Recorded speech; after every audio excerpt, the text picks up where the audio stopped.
My sister. In this picture, she's just an innocent teen having fun riding horses. Now let's think about the title of this essay. Ride me like one of your horses. This is a bold line, is it not? It may shock or disgust you. It's obviously meant to hypersexualize someone, likely a woman. Imagine my sister's reaction when, at just 13 years old, a middle-aged man shouted this to her across a crowded ring.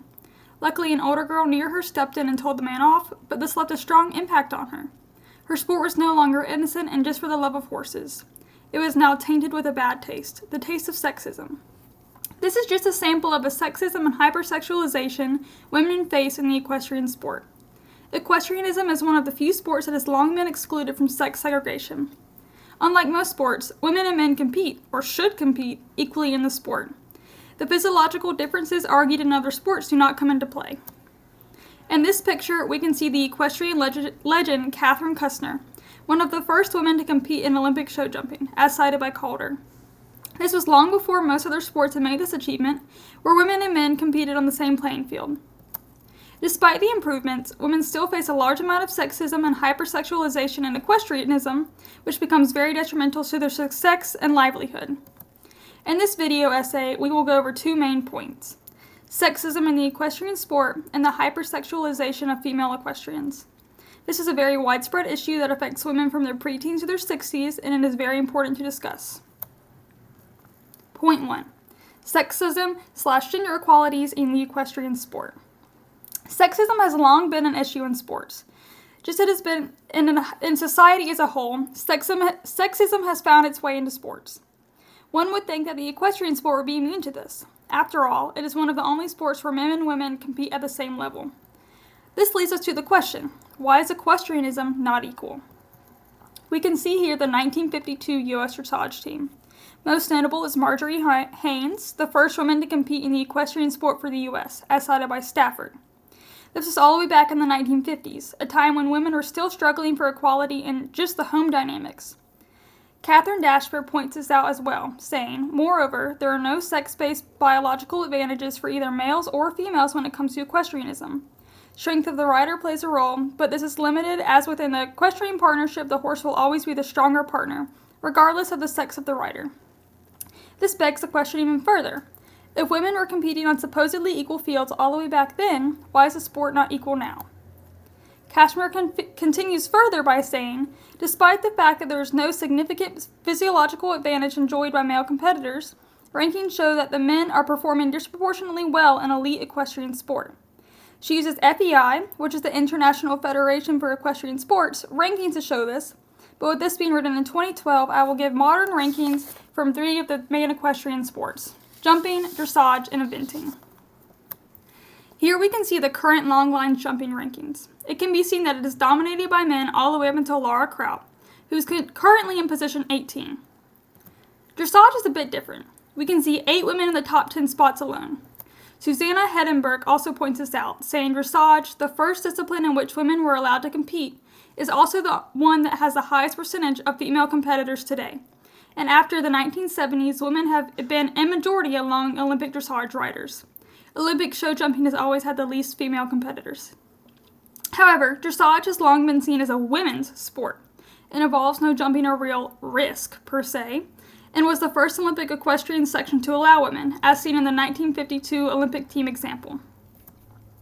Finally, the eventing rankings, it can be seen that there are only 3 women in the top 10. So overall, women are largely marginalized in the elite levels of equestrian sport. This once again raises eyebrows as if the women are truly equal in the sport. In my opinion, although women are proposed as equals in the sport, men still dominate due to sexism. As pointed out before, one's sex does not determine one's success in the sport. It is one's skill and connection with their mounts that determines this.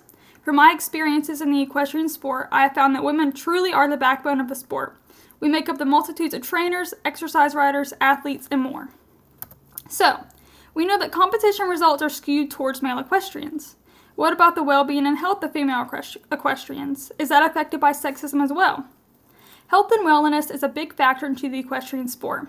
Of course, it is a main factor in most sports, but riding horses is one of the most dangerous things a person can do.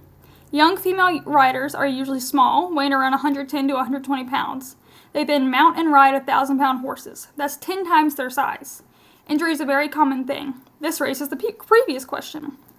To examine this, I want to look at a certain panel. The University of Kentucky held a panel of experts and discussed female equestrian health and suggested proposals on how female equestrian health was treated in the sport.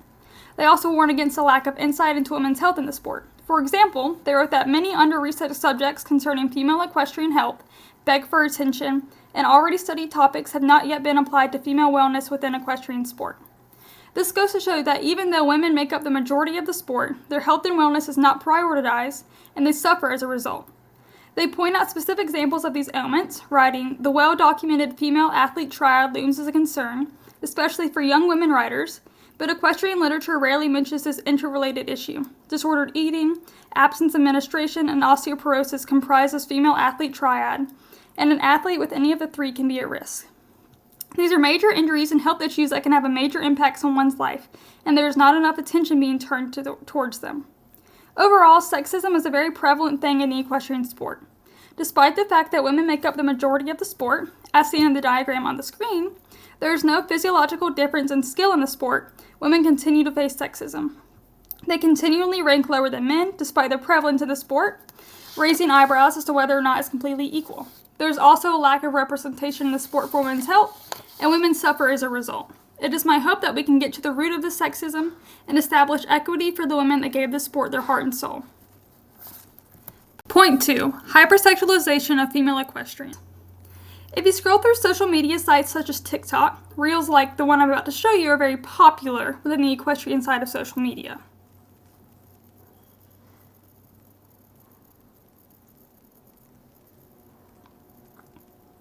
Now, maybe this woman was just posting it specifically for a male and sexual audience, but that does not permit these creepy and sexual comments left on the post.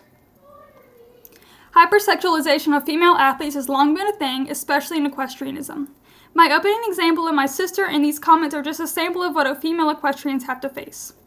Miriam Adelman analyzes sexualization, writing, "Conventional male discourse has tended to hypersexualize the woman-horse relationship, which, we contend, although apparently appealing to the wild, cast in terms of instinct or the defiant nature of desire, may also be seen as having a taming discursive effect, fixing women within standards of male discursive practice.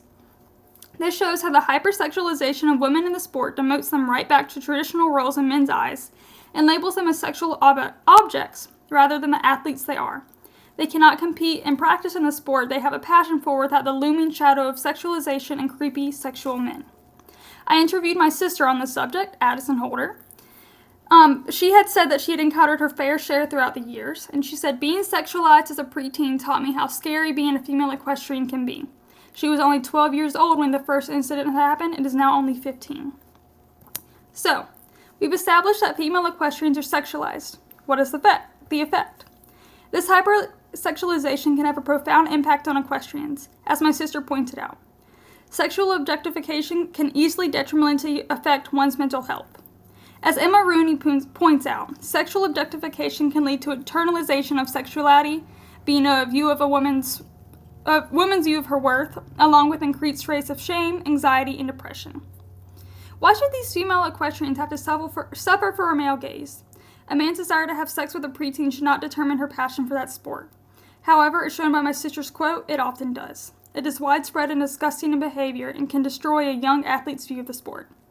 This hypersexualization of female equestrians is just one of many hurdles they face, but one of the most heinous in my opinion. No woman should ever be afraid to do what she loves, but this often leaves women to feel scared and shameful. It is my hope that men will one day learn that women ride horses as a sport, not for their sexual gaze, and that women can collectively stand against these men. Conclusion. Overall, this discussion of women in equestrianism has shown just how much sexualization and sexism they face in the sport. From unequal professional rankings, decreased knowledge on female equestrian health, to the negative impacts of hypersexualization on female equestrians, women continually fight battles in the sport. And it doesn't target just one group of women. Equestrianism is diverse. Women range from the preteens to seniors and encompass a wide diversity of races, even if dominated by white females. This issue has led to a multitude of problems for female equestrians and often destroys one's view of the sport. It is no secret that the horse world is toxic, and these sexist issues continue to make it worse. Society's views on women and sexualization of women continue to creep into different areas of society and have definitely plagued equestrianism. I hope that the women in this sport can band together and fight back against these issues and serve as an example to society as a whole that women are not weak and they are not sexual playthings.